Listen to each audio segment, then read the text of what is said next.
कुरुक्षेत्र के उस विशाल युद्ध क्षेत्र में जहां दो सेनाएं विनाश के लिए खड़ी थीं, अर्जुन का मन अपने ही सगे संबंधियों के विरुद्ध शस्त्र उठाने के विचार से कांप रहा था।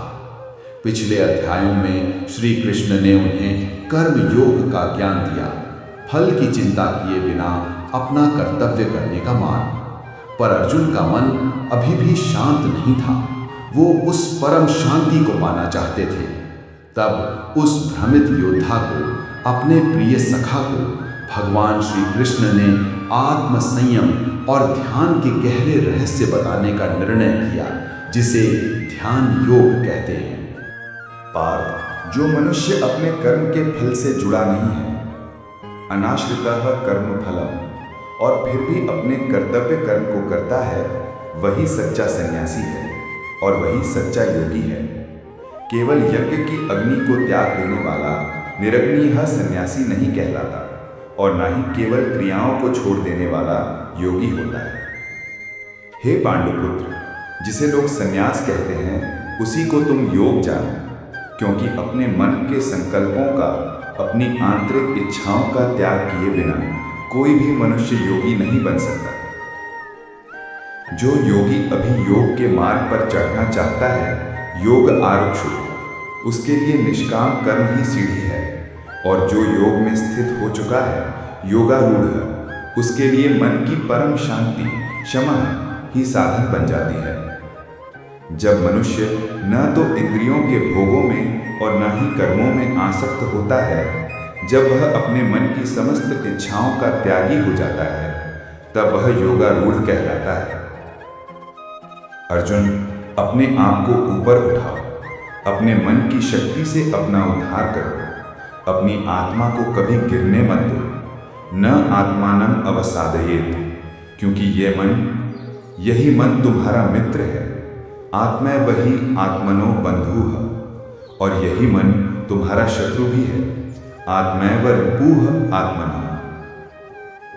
जिसने इस मन को जीत लिया, उसके लिए मन सबसे अच्छा मित्र है, परंतु जिसने अपने मन को नहीं जीता, उसके लिए उसका अपना मन ही सबसे बड़े शत्रु के समान व्यवहार करता है। उस जीते हुए मन वाले परम शांत मनुष्य के लिए परमात्मा सदैव एक समान है। चाहे सर्दी हो या गर्मी, सुख हो या दुख, मान हो या अपमान, वह सदा स्थिर रहता है। जिस योगी की आत्मा ज्ञान और विज्ञान से तृप्त है, जो अविचल कूटस्थ है, जिसने अपनी इंद्रियों को वश में कर लिया है, उसके लिए मिट्टी, पत्थर और सोना सब एक समान समलोष्ठ अश्म कांचनः है। वही युक्त यानी योगी कहलाता है।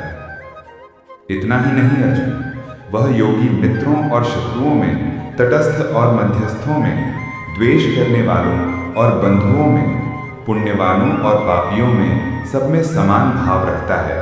वह सबसे श्रेष्ठ है। अब कृष्ण ध्यान की वास्तविक विधि बताते हैं। तो अर्जुन सुनो, योगी को क्या करना चाहिए? उसे निरंतर अपनी आत्मा को परमात्मा में लगाने का प्रयास करना चाहिए। वह एकांत स्थान में रहसी स्थित, अकेला रहे, अपने मन और शरीर को वश में रखते हुए सभी आशाओं और संग्रह की इच्छाओं से मुक्त होकर बैठे। उसे एक शुद्ध भूमि पर शुचु देशे अपना आसन बिछाना चाहिए, जो न बहुत ऊंचा हो न बहुत नीचा। कुश, मृगछाला और वस्त्र एक के ऊपर एक बिछे हों। उस आसन पर बैठकर मन को एकाग्र, वन पॉइंटेड करके अपने चित्त और इंद्रियों की क्रियाओं को वश में रखते हुए आत्मा की शुद्धि के लिए योग का अभ्यास करें।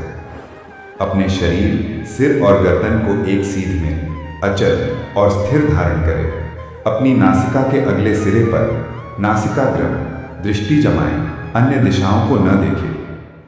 शांत मन से, भय से मुक्त होकर, ब्रह्मचर्य व्रत में स्थित होकर, अपने मन को वश में करके मुझ में चित्त लगाकर मेरे परायण होकर बैठे। इस प्रकार अपने मन को सदा योग में लगाकर वह योगी उस परम शांति को प्राप्त होता है जो मुझ में स्थित है, और अंततः निर्वाण को प्राप्त होता है।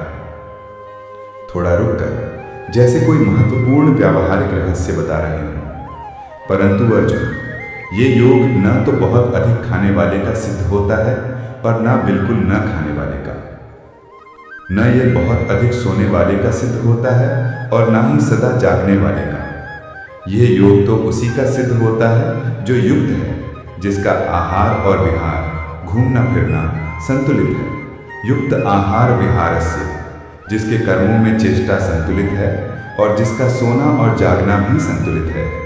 ऐसे योगी के लिए ये योग सभी दुखों का नाश करने वाला बन जाता है। जब योगी का भली भांति वश में किया हुआ चित्त केवल आत्मा में ही स्थित हो जाता है, जब वह सभी कामनाओं से मुक्त हो जाता है, तब वह युक्त यानी योगी कहलाता है। एक सुंदर उपमा देते हुए, जैसे बिना हवा वाले स्थान पर रखा दीपक हिलता नहीं, यथा दीपो निवातस्थः निंगते, वैसी ही उपमा उस योगी के जीते हुए चित्त की कही गई है जो आत्मा के ध्यान में लगा है। योग के अभ्यास से रुका हुआ चित्त जिस अवस्था में शांत हो जाता है, जहां वो शुद्ध मन से आत्मा को देखता हुआ आत्मा में ही संतुष्ट रहता है, जहां वो उस अतीन्द्रिय बुद्धि से ग्रहण होने वाले अनंत सुख का अनुभव करता है, और जहां स्थित होकर वह सत्य से कभी विचलित नहीं होता, और जिसे पा लेने के बाद वह किसी अन्य लाभ को उससे बड़ा नहीं मानता, और जिसमें स्थित होकर वह बड़े से बड़े दुख से भी विचलित नहीं होता, उसी अवस्था को योग कहते हैं। ये दुख के संयोग से वियोग की अवस्था है। इस योग का अभ्यास बिना घबराए निश्चय पूर्वक करना चाहिए। योगी को चाहिए कि वह अपने मन के सभी संकल्पों और कामनाओं को पूरी तरह त्याग दे और मन से ही इंद्रियों को सब ओर से रोके। फिर धैर्य से युक्त बुद्धि द्वारा धीरे धीरे शनैः शनैः अपने मन को आत्मा में स्थित करे और कुछ भी न सोचे। और यह चंचल और अस्थिर मन जहां जहां भी भटके, यतो यतो निश्चरति, वहां वहां से उसे खींचकर वापस आत्मा के ही वश में लाए।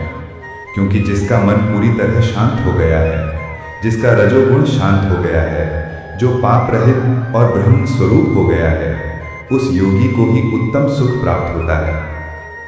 इस प्रकार खुद को सदा योग में लगाता हुआ वह योगी पापों से मुक्त होकर सरलता से ब्रह्म स्पर्श के अनंत सुख का अनुभव करता है। जब योगी योग में स्थित हो जाता है अर्जुन, तब वह समदृष्टि से देखता है। वह अपनी आत्मा को सभी प्राणियों में सर्वभूतेष्ठमात्मानं और सभी प्राणियों को अपनी आत्मा में देखता है। और जो मुझे श्री कृष्ण को सब में देखता है, यो माम पश्यति सर्वत्र, और सबको मुझ में देखता है, तस्याहं न प्राणश्यामि, उसके लिए मैं कभी अदृश्य नहीं होता और ना ही वो मेरे लिए कभी अदृश्य होता है। जो योगी इस एकत्व में स्थित होकर सभी प्राणियों में स्थित मुझ परमात्मा को भजता है, भजती, वह योगी सब कुछ करता हुआ भी सर्वदा वर्तमानोपि सदा मुझ में ही रहता है। हे अर्जुन, जो योगी सभी प्राणियों को अपने ही समान आत्म औपम्येन देखता है और सबके सुख और दुख को अपना सुख दुख समझता है, वही परम योगी माना गया है। हे मधुसूदन, ये योग, ये समता की अवस्था जो आपने अभी बताई, मैं इसे देख नहीं पा रहा हूँ। मन के चंचल होने के कारण मैं इसकी स्थिर स्थिति को नहीं देखता। हे कृष्ण, ये मन तो प्रचंड चंचल है। ये मथने वाला, प्रमाथी, हठी और बहुत बलवान है। मैं इस मन को वश में करना, मैं इसे हवा को वश में करने के समान ही अत्यंत कठिन मानता हूँ। निस्संदेह हे महाबाहो, असंशय तुम सही हो। मन चंचल है और उसे वश में करना अत्यंत कठिन है, दुर्निग्रह। परंतु तू हे कुंती पुत्र, इसे अभ्यास और वैराग्य के द्वारा वश में किया जा सकता है। मेरा यही मत है कि जिसका मन असंयमित है उसके लिए योग को प्राप्त करना कठिन है, परंतु जो वश में किए हुए मन वाला है और जो उपाय से प्रयास करता है, उसके द्वारा यह योग प्राप्त किया जा सकता है। हे कृष्ण, मान लीजिए कोई व्यक्ति श्रद्धा तो रखता है परंतु प्रयास में ढीला है और उसका मन योग से भटक जाता है, तो वो योग की सिद्धि को प्राप्त न करके किस गति को प्राप्त होता है। हे महाबाहो, क्या वो ब्रह्म के मार्ग से भटका हुआ, दोनों ओर से भ्रष्ट, कटे हुए बादल की तरह नष्ट तो नहीं हो जाता? क्या वो कहीं का नहीं रहता, न दुनिया का न ही अध्यात्म का? हे कृष्ण, मेरे इस संदेश को पूरी तरह से मिटाने के लिए आप ही योग्य हैं। आपके अतिरिक्त कोई दूसरा नहीं है जो इस संशय का नाश कर सके।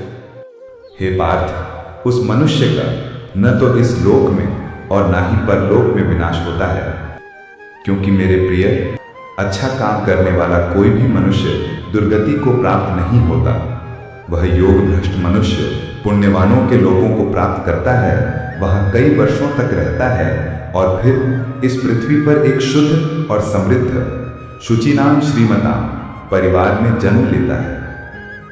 श्री भगवान वाचा, या यदि वह अधिक उन्नत है तो वह ज्ञानवान योगियों के कुले भवती धीमताम में ही जन्म लेता है, और इस प्रकार का जन्म इस संसार में निस्संदेह अत्यंत दुर्लभ है, दुर्लभतरम।